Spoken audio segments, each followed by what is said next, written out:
You have already thought about giving up this year. Maybe you did not say it out loud.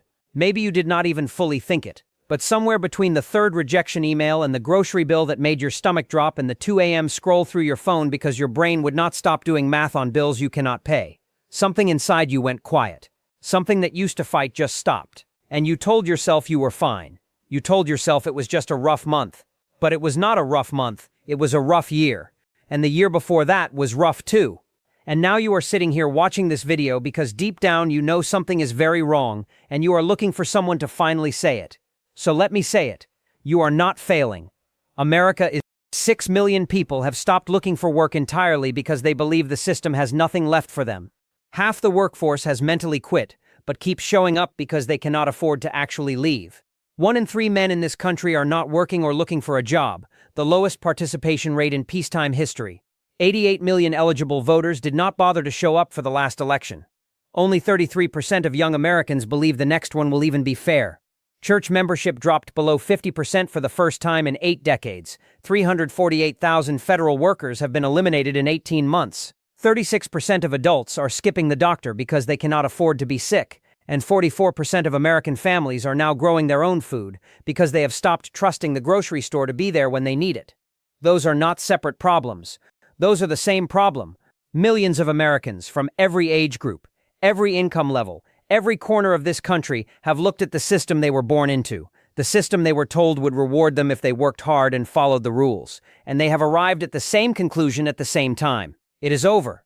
Not with a bang, not with a protest, with a shrug, with a resignation letter nobody filed, with a ballot nobody cast, with a doctor's appointment nobody made, with a future nobody planned for.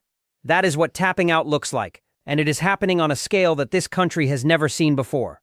This video is about you. It is about what you are feeling right now and why you are right to feel it. It is about the millions of people around you who are going through the exact same thing and do not know that everyone else is too. And by the end, I am going to show you the one thing that separates the people who get through this from the people who do not, and it is not money. 6 million Americans want a job right now, but have completely stopped looking because they believe the system has nothing left to offer them. There is a number the government publishes every month that almost nobody talks about, and it is the most honest number in the entire jobs report. It is not the unemployment rate. The unemployment rate is 4.2% right now, and that sounds fine. That sounds manageable. That sounds like a functioning economy. But that number is a lie by omission because it only counts people who are actively looking for work.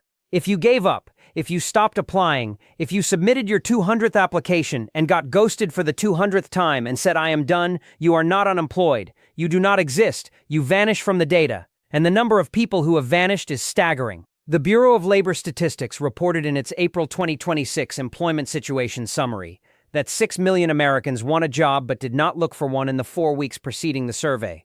6 million. That is up 722,000 from the year before. And within that group, 475,000 are classified as officially discouraged workers, people who told the government directly that they stopped looking because they believe no jobs are available for them. Not that they do not want to work, not that they are lazy. They believe the system has nothing for them. And the real number is almost certainly much higher because the BLS definition of discouraged worker is extremely narrow. You have to specifically say you stopped because you believe no opportunities exist. If you stopped because you are burned out, or because the pay is insulting, or because you went through 14 rounds of interviews and got rejected, or because every posting you applied to turned out to be a ghost job, you are not counted as discouraged. You are counted as not in the labor force. You are invisible. Fortune published a devastating piece just last week titled "Burned Out and Going Nowhere," and the data in it should alarm every person watching this video. The quits rate, which is the single best measure of worker confidence in the labor market, dropped to 1.9% in late 2025, tying cycle lows. Americans now believe they have only a 45% chance of finding a new job within 3 months. That number is lower than it was during the worst of COVID in December 2020. Let me say that again. Americans are less confident about finding a job today than they were during a global pandemic that shut down the entire economy. More than half of job applicants reported being ghosted by employers in the past year, the highest rate in 3 years. Monthly job growth has slowed to 50,000 to 100,000. Well below the 150,000 to 200,000 range considered healthy. and labor force participation ticked down to 61.9% in March 2026, meaning nearly 4 in 10 working-age adults are not in the labor force at all. Kevin Thompson, the CEO of 9i Capital Group, told Newsweek exactly what is happening. He said people go through multiple rounds of interviews, get dragged along for weeks, only to hear the position has been filled, or we are no longer hiring. After a while, people simply tap out. They leave the workforce entirely. And once they are out, they are no longer counted toward the unemployment data. That is the quiet exodus. Not people moving to Portugal or Albania. People sitting in their apartment, staring at a laptop, knowing there is nothing out there for them, and deciding to stop pretending. And the government's headline unemployment rate drops every time another one of them gives up. The worse the situation gets, the better the official number looks. That is not a labor market. That is a magic trick designed to hide the fact that millions of Americans have already tapped out. Half the American workforce has mentally quit their job, but keeps showing up because they cannot afford to actually leave. 50%. That is the share of the American workforce that Gallup classifies as quiet quitting right now. Half of all workers in this country have psychologically disconnected from their jobs. They are still clocking in. They are still sitting at the desk. They are still answering the emails, but they have checked out. They are doing the absolute bare minimum required to not get fired, and nothing more. And before you think this is about laziness or entitlement, I need you to understand something. Gallup has been measuring employee engagement for over 2 decades, and what they are seeing right now is not a generational attitude problem. It is a structural collapse of the relationship between American workers and the economy they are supposed to participate in. Gallup's most recent State of the Global Workplace report found that only 23% of global workers are engaged at work. In the United States, which historically scored higher than the global average, engagement has been declining since 2020 and is now at one of its lowest points in a decade. 76% of workers reported experiencing burnout, according to Mindshare Partners. 84% faced at least one mental health challenge at work in the past year. And the American Psychiatric Association found that 54% of workers said job insecurity significantly impacts their stress levels. And Fortune's reporting last week provided the missing context that ties all of this together. The American worker is not just burned out at work. They are burned out on the idea of looking for the next job. The labor market has become what economists are calling a low-hire, low-fire environment, where companies are not laying people off in massive waves, but they are also not hiring. They are just freezing. Most U.S. CEOs told surveys they had no plans to increase headcount in 2026. So the worker is trapped. They cannot leave, because there is nothing to leave for. They cannot negotiate for more money, because the employer knows nobody else is hiring either. They cannot advance because the company froze promotions. And they cannot speak up because a manager at a major tech company literally told employees it is like the Hunger Games in here. The result is a workforce that has not quit on paper, but has quit in spirit. And here is why that matters for the collapse argument. A quiet quitter is not just a disengaged employee. A quiet quitter is someone who has done the internal math and concluded that effort does not lead to reward in this economy. That giving more does not get you more. That working harder will not get you a house, will not get you out of debt, will not get you ahead, and when half the workforce reaches that conclusion simultaneously, the engine that is supposed to power the economy does not explode. It just quietly loses compression. Innovation slows, productivity flatlines. The WHO estimates that depression and anxiety alone cost the global economy over $1 trillion per year in lost productivity, and Gallup calculated that diminished productivity from poor mental health drained $438 billion in 2024. But the real cost is not measured in dollars.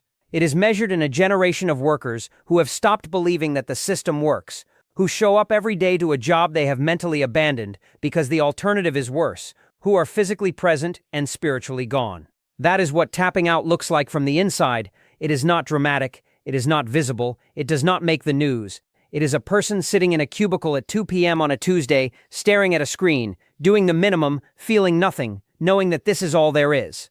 And that person is not one person. That person is 80 million Americans, half the workforce, already gone. Just still sitting in the chair. 1 in 3 American men are not working or looking for work right now, and that number just hit a record low that has not been seen in peacetime in the entire history of this country. The Washington Post and the Labor Department both confirmed it 10 days ago. 1 in 3 American men were not working or looking for a job in April 2026. The male labor force participation rate hit a record low this spring. The only time it has ever been lower was during the first 2 months of COVID in 2020, when the entire economy was physically shut down by the government. Outside of a global pandemic, this has never happened before. Not during the Great Recession. Not during the dot-com crash. Not during the stagflation of the 1970s. Never. And the breakdown of who is dropping out tells you everything about where this country is headed. On one end, you have baby boomers who are aging out. 4.2 million Americans turned 65 in 2025 alone, and the labor market cannot absorb that loss of experienced workers fast enough.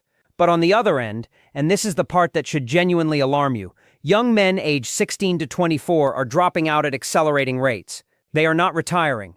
They have not started yet. They are choosing, or being forced by circumstances, to not participate at all. The Federal Reserve Bank of St. Louis published a report finding that 16% of 18 to 24-year-olds are not employed and not enrolled in any form of education. They call them disconnected youth. The rest of the world calls them NEETs, which stands for not in education, employment, or training. And Yahoo News published a deep investigation just last week, titled Jaded with Work and School. Some young men are opting out. The data is devastating. About 1 in 7 young adults fits the NEET definition. Disconnection rates among women have actually declined from 19% in 1990 to 13% in 2024. But for young men, the rate has crept upward from 10% to 12% over the same period. And some researchers believe the real number is significantly higher because the data excludes incarcerated populations and undercounts people who are not in stable housing. The number of men getting a 4-year degree dropped by about 1 million between 2011 and 2022. While the number of women only fell by 200,000. Male college enrollment has effectively stagnated. And Rand published a report just last month called Young and Disconnected in America, where they profiled young people who are living with parents with no source of income, spending their days online, and not interacting in real life. The stereotype is a young man in his bedroom on a screen, and the data says that stereotype is becoming a mass phenomenon. Measure of America put the total number of disconnected youth at 4.1 million. And the labor market itself is making it worse. The Washington Post reported that most job opportunities right now are concentrated in sectors typically dominated by women, including healthcare and private education.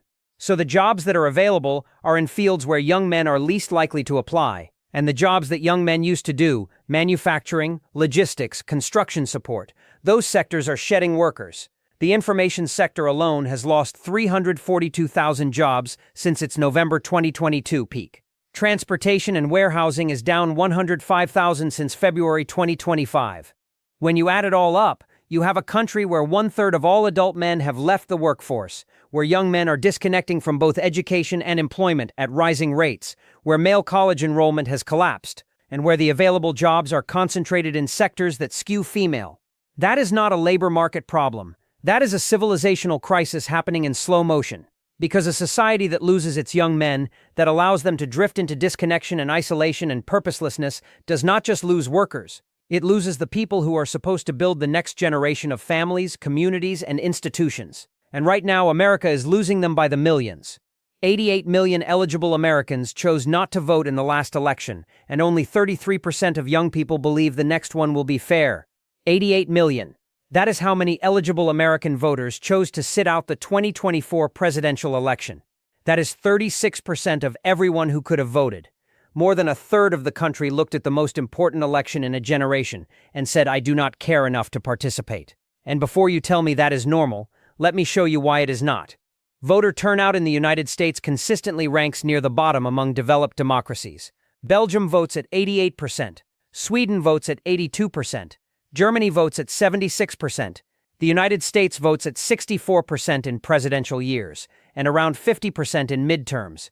And in local elections, which arguably affect your daily life more than any presidential race, turnout regularly falls below 30%. In some cities, it is below 15%. That means the mayor who controls your police department, your school board, your zoning laws, your property taxes, was elected by fewer than 1 in 6 adults in your community. And the trajectory among young people is what makes this a collapse indicator rather than just a participation gap. The spring 2026 Harvard Youth Poll, conducted by the Harvard Public Opinion Project, found that only 33% of Americans aged 18 to 29 believe the 2026 midterm elections will be conducted fairly and accurately. Only 33%. And the most striking finding was that this distrust is bipartisan. It is not Democrats distrusting Republican-run elections or vice versa. Young people on both sides of the aisle have lost faith in the process itself.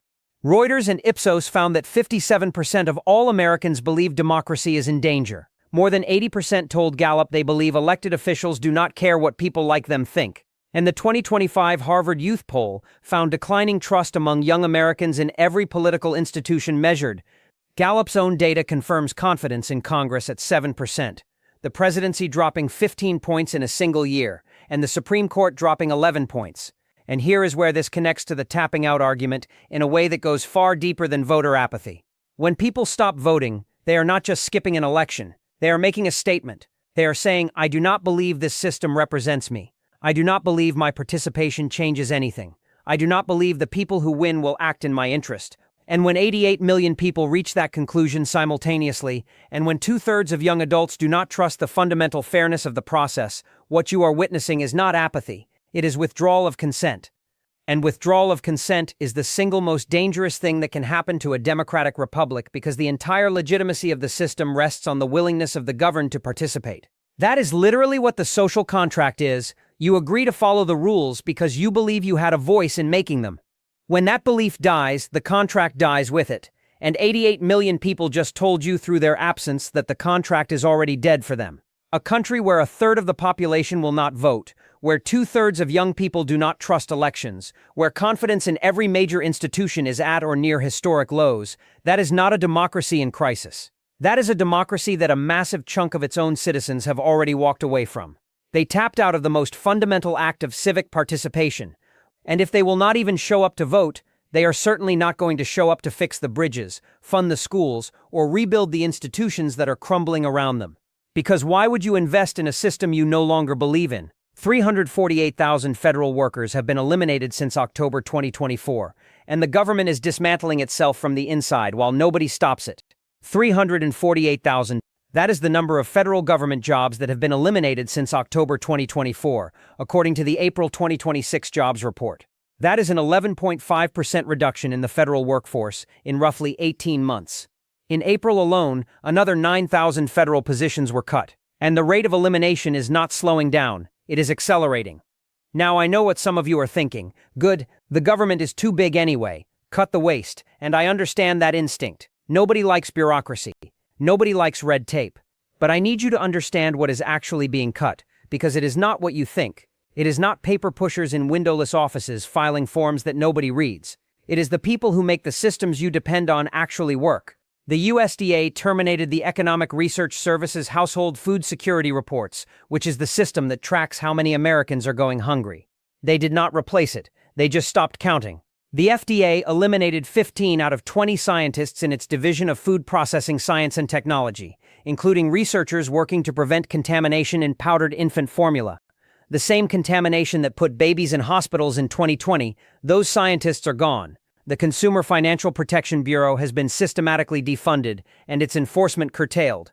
That is the agency that was created after the 2008 crash specifically to prevent predatory lending. At the exact moment that 111 million Americans are drowning in credit card debt and private credit markets are freezing, the watchdog was muzzled.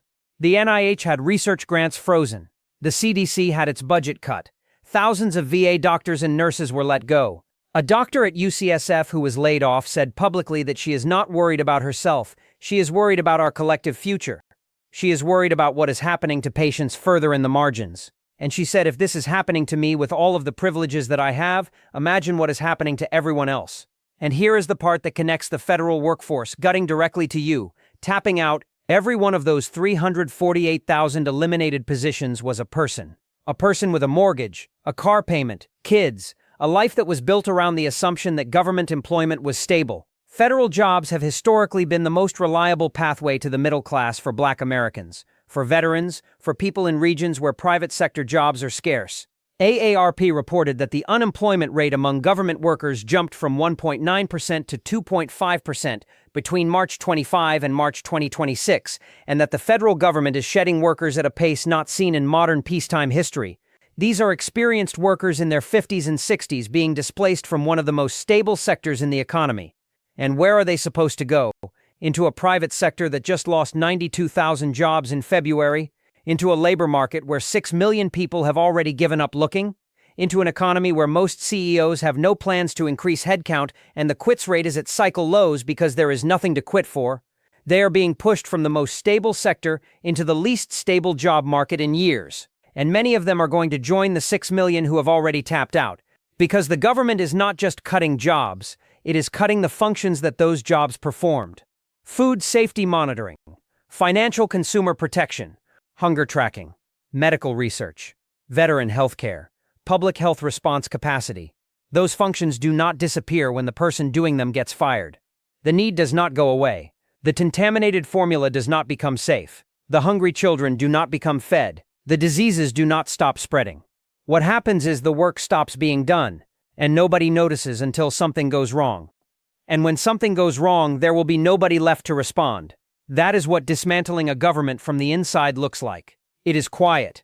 It is bureaucratic. It does not make the evening news. And by the time the consequences become visible, the people who could have prevented them are already gone, already tapped out, already eliminated. And the systems they maintained are already hollow. Americans have tapped out of every institution that used to hold communities together, and the collapse of social infrastructure is accelerating faster than any economic indicator. In 1999, 70% of Americans belonged to a church, a synagogue, or a mosque. 70%. Today, that number is below 47%.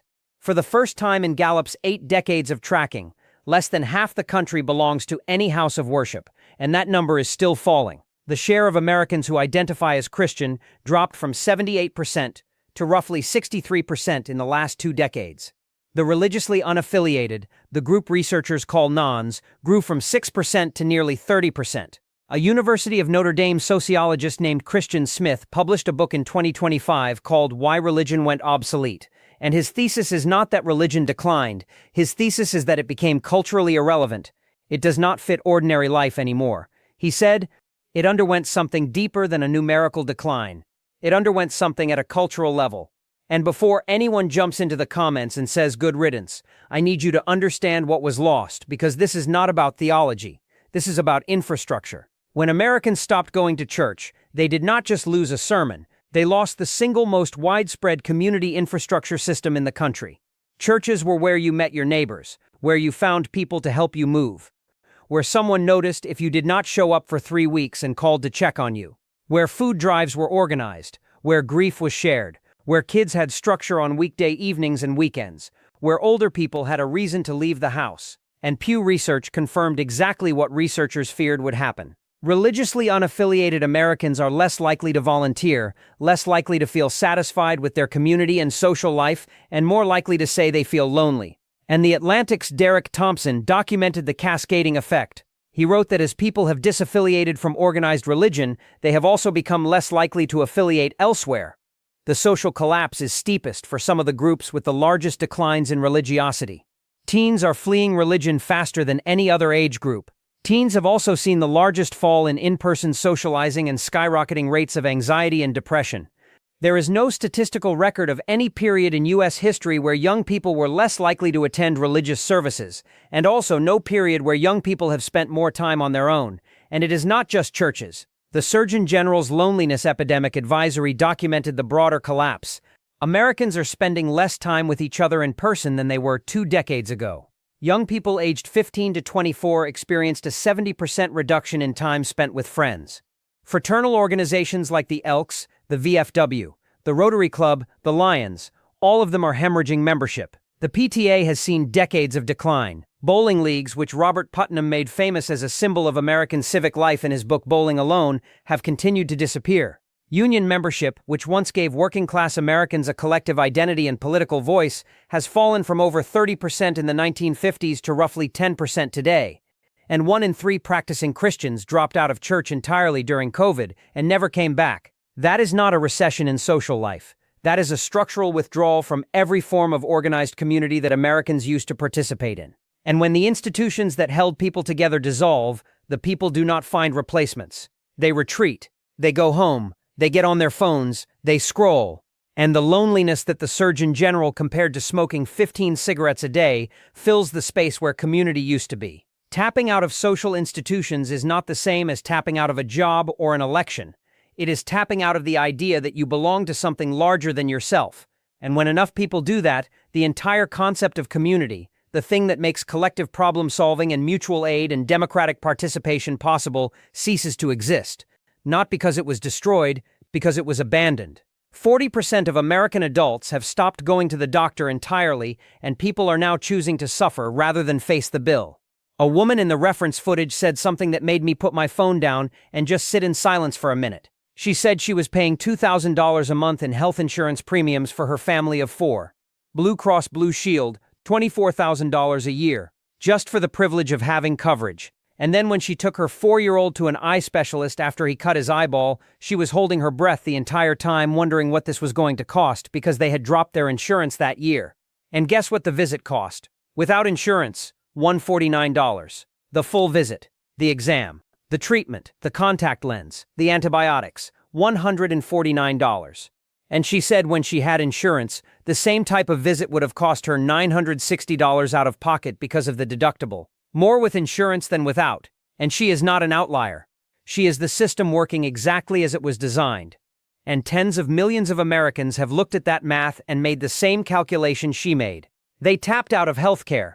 KFF's January 2026 data found that 36% of adults skipped or postponed healthcare they needed in the past year because of cost. 1 in 5 did not fill a prescription. 1 in 7 cut pills in half or skipped doses of medicine to save money. Nearly half said they could not pay an unexpected medical bill of $500. And here is where it gets truly dark. People are not just skipping checkups, they are skipping emergencies.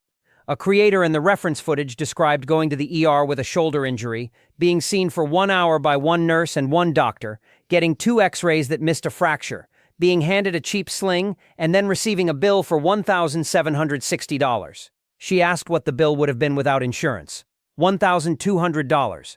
She was paying $2,000 a month in premiums, and the insurance made the ER visit more expensive, not less. And then they missed the fracture. This is not a healthcare system. This is an extraction machine that punishes you for using it. And the people who have figured that out are simply not going anymore. They are diagnosing themselves on Google. They are ordering antibiotics from veterinary supply websites. They are pulling their own teeth because a dentist visit costs $300, and they have not been in a decade. The American Journal of Public Health published a study showing that an estimated 26,000 Americans die every year from lack of health insurance. Not from disease. From not having the card that gives you permission to see a doctor at a price you can afford. And the people who do have insurance are drowning in deductibles. CNBC reported that in 2026, the average marketplace deductible is $5,304 for a silver plan and $7,186 for a bronze plan. That means you can be paying $600 a month in premiums and still owe $7,000 before your insurance pays a single dollar. And when the enhanced ACA subsidies expired at the start of this year, experts warned that nearly 5 million people could lose coverage entirely. One couple in Indiana saw their annual premium jump from $9,100 to $23,400. That is not a premium increase. That is a dignioraped medventismal mohem vefcare system. Third Way reported that medical debt affects more than 100 million American adults. 62% of bankruptcies are attributed in part to medical bills, and 80% of the people buried in medical debt are insured. They have coverage, they are paying every month, and they are still going broke because the system is designed to transfer as much cost as possible onto you and then punish you when you cannot pay. So people stop going, they endure the pain, they ignore the symptoms, they hope it goes away, and sometimes it does, and sometimes they die. That is what tapping out of healthcare looks like. Not a protest, not a boycott, just a quiet decision made at the kitchen table that you cannot afford to be sick in America, so you will not be sick until you are. And by then, it is too late and too expensive, and the bill follows you into the grave. Millions of Americans have stopped believing that working hard gets you anywhere, and the data says they are correct. There is a phrase that used to mean something in this country: work hard and you will get ahead. It was the contract, the deal, the thing your parents told you and their parents told them. Show up, put in the hours, be reliable, save what you can, and eventually you will build something, a house, a life, a future. And for decades that was true, not perfectly true, not true for everyone, but true enough that most people believed it and acted on it, and the economy rewarded them for it. That contract is broken, and the data proves it. The Economic Policy Institute has been tracking the divergence between productivity and wages for decades, and the picture is devastating. From 1948 to 1979, productivity grew 108% and worker compensation grew 93%. They moved together. When the economy got more productive, workers shared in the gains. From 1979 to 2024, productivity grew another 80%, but worker compensation grew only 29%. The economy got 80% more productive, and workers captured barely a third of that growth. The rest went to shareholders, executives, and asset owners. That is not a gap, that is a heist. A 45-year slow-motion transfer of wealth from the people who do the work to the people who own the work. And the consequences of that broken contract are visible everywhere, if you know where to look. The average age of a first-time homebuyer hit 40 years old in 2025, a record. That means an entire generation spent their 20s and 30s working full-time and still could not afford a home. Real wages for lower-income workers grew less than 1% year over year, while living costs grew 3%. That gap means working harder makes you poorer in real terms. You earn more, but you can afford less. And when people figure that out, when they internalize the math, they stop trying. Not all at once. Not dramatically. They do not march in the streets or burn anything down. They just quietly downshift. They stop going above and beyond. They stop volunteering for the extra project. They stop staying late. They stop believing that this year's sacrifice will produce next year's reward. And that is exactly what the quiet quitting data shows. 50% of the workforce has mentally checked out. Not because they are lazy, because they did the math, and the math does not work. And it is not just workers who have done the math. Young people are looking at the economy and making decisions that previous generations never had to make. They are choosing not to have children because they cannot afford them. The birth rate has been declining for years, and polls show it is not because young people do not want families. It is because the math does not work. They are choosing not to go to college because student debt traps you for decades, and the wage premium for a degree is shrinking. Male college enrollment has dropped by 1 million in a decade. They are choosing not to buy homes because the median household cannot afford the median home, and they do not see that changing. They are choosing not to save for retirement because when you have less than $1,000 saved, the concept of retirement feels like a joke someone is playing on you. Each of those decisions individually is rational. But taken together, across tens of millions of people, they describe something much bigger than personal finance choices. They describe a generation that has looked at the American dream, done the arithmetic, and concluded that it does not add up. And instead of fighting the system, they are quietly stepping back from it. Not with anger, with resignation. With the flat, exhausted acceptance of someone who has realized the game is rigged and the only winning move is to stop playing. That is what tapping out sounds like. Not a scream, a shrug, and 80 million shrugs is the quietest revolution in history. 44% of American families are now growing their own food, and the prepper movement has gone from fringe to mainstream because people have stopped trusting the system to feed them. Walmart shelves are emptying in places they have never emptied before. A man in Oregon filmed the dehydrated food and emergency supply section of his local Walmart completely cleared out and said this section has never been touched. Now look at it. Costco shoppers are posting videos of empty aisles. Roofing contractors are warning customers that shingle prices jumped 8 to 9% in April and will jump another 10 to 12% by June. A father posted that he just ordered a pallet of water from Costco because his dad told him to, and he does not even know why, but he is scared. This is not 2020. This is not toilet paper panic. This is something different. This is deliberate. This is calculated. And the data shows it has been building for years. 44% of American families now plan to grow their own food according to 2025 survey data, and 54% of those who are planning home gardens cited lowering grocery bills as the primary reason. Not a hobby, not a lifestyle choice. Survival. The homesteading movement has exploded from a fringe rural practice into a mainstream phenomenon driven by millennials and Gen Z who watched their grocery bills climb 26% since 2019 and decided they were done depending on a supply chain they do not trust. The global survival tools market is projected to reach $2.46 billion by 2030 according to Zion Market Research. Prepper shows USA has already listed more than 35 preparedness expos and homesteading events happening across the country in 2026 alone, with new ones being added regularly. And one of the creators in the reference footage said something that captured the entire movement in a single breath. She said, "We took our kids out, started homeschooling, moved to our property, learned how to homestead, grew our own food, and started preparing for the end of the world. We were called crazy for that. Can you not see the signs written on the wall? And here is the part that connects prepping to the tapping out argument in a way that most people miss. Prepping is not paranoia. Prepping is withdrawal. It is the behavioral expression of the exact same loss of institutional trust that shows up in the Gallup data, in the voter turnout numbers, in the quiet quitting statistics, in the healthcare avoidance, and in the exodus of Americans leaving the country. When someone builds a 90-day food supply in their garage, they are not making a political statement, they are making a calculation. They are saying, I do not believe the grocery store will have what I need when I need it.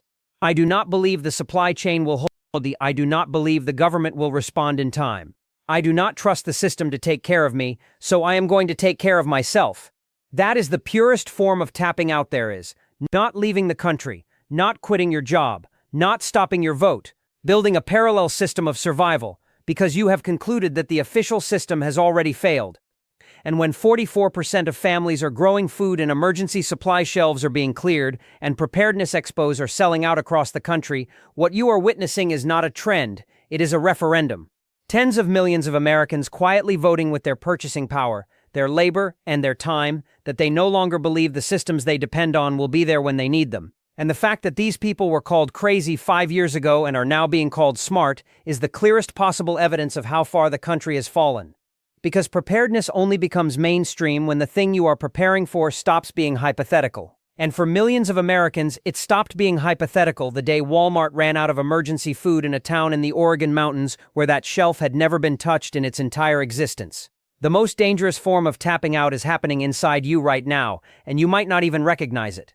I saved this one for last because it is the one that matters most, and it is the one nobody is talking about. Not the economists, not the politicians. Not even the other creators making videos like this one. And it is the one that is going to determine whether this country survives what is coming or whether it breaks apart. It is the moment you stopped believing things could get better. Not the moment you lost your job. Not the moment your rent went up. Not the moment you could not afford groceries or gas or a doctor. Those are economic events. They hurt. They are real. But they are survivable. The moment that is not survivable is the one where something inside you goes quiet. Where the part of your brain that used to plan for the future, that used to imagine a better life, that used to believe that sacrifice today would lead to something tomorrow, just goes dark. Where you stop making plans, where you stop setting goals, where you stop dreaming about the house, the trip, the retirement, the life you were building toward, and you replace all of that with one thought. This is all there is. The American Psychiatric Association found that 59% of Americans feel anxious about their personal finances. 53% feel anxious about uncertainty regarding the next year. A CNN and Kaiser Family Foundation poll found that 90% of the country says it is in a mental health crisis. Gallup recorded the lowest percentage of Americans describing their mental health as excellent in the history of the survey, 29%, down 14 points from 2019. And one of the creators I watched while researching this video said something so raw and so honest that I have not been able to get it out of my head. She said, I feel spiritually broken. And I do not know how to stop feeling this way. I do not know how to feel good. I am just exhausted. And she is not alone. That exhaustion is everywhere. You can see it in the faces at the gas station, in the silence at work, in the way people scroll their phones at 2 a.m. because they cannot sleep, but they cannot do anything about the thing keeping them awake. That is the final stage of tapping out. Not from a job, not from a vote, not from a church or a doctor or a community, from hope. And I refuse to end this video there, because here is what I know. The people who are watching this video right now are not the ones who have fully tapped out. If you had, you would not be here. You would not be 50 minutes into a video about everything that is wrong with this country. You are here because something inside you is still paying attention, still looking for the pattern, still trying to understand what is happening so you can figure out what to do about it. And that instinct, that refusal to look away, that is the thing that separates the people who make it through from the people who do not. So here is what I want you to do. Do not wait for the system to fix itself. It is not going to. The people running the system are the people who broke it. Build your own safety net, emergency fund, attack debt, stock your pantry, know your neighbors, build skills that cannot be automated, learn to grow something, anything, even if it is just herbs on a windowsill, because self-reliance starts with the smallest act of refusing to be completely dependent on a system that has shown you over and over that it does not care whether you survive. And then I want you to do the most important thing of all. Talk to someone, not about politics, not about the economy, about how you are feeling. Because the loneliness epidemic and the mental health crisis and the spiritual exhaustion that 90% of this country says it is experiencing, those do not get solved by budgets or legislation or YouTube videos. They get solved by one person looking at another person and saying, "I see you. I know this is hard. You are not alone." And meaning it. That is how you tap back in. Not by fixing the whole system, by refusing to let the system take the last thing it is trying to take from you, which is your belief that the future can be different. It can be. But only if enough of us decide that it will be. Share this video with someone who needs to hear that. Not for me, for them, because the fall of America has begun. But the people are still standing, and as long as we are standing, we are not done.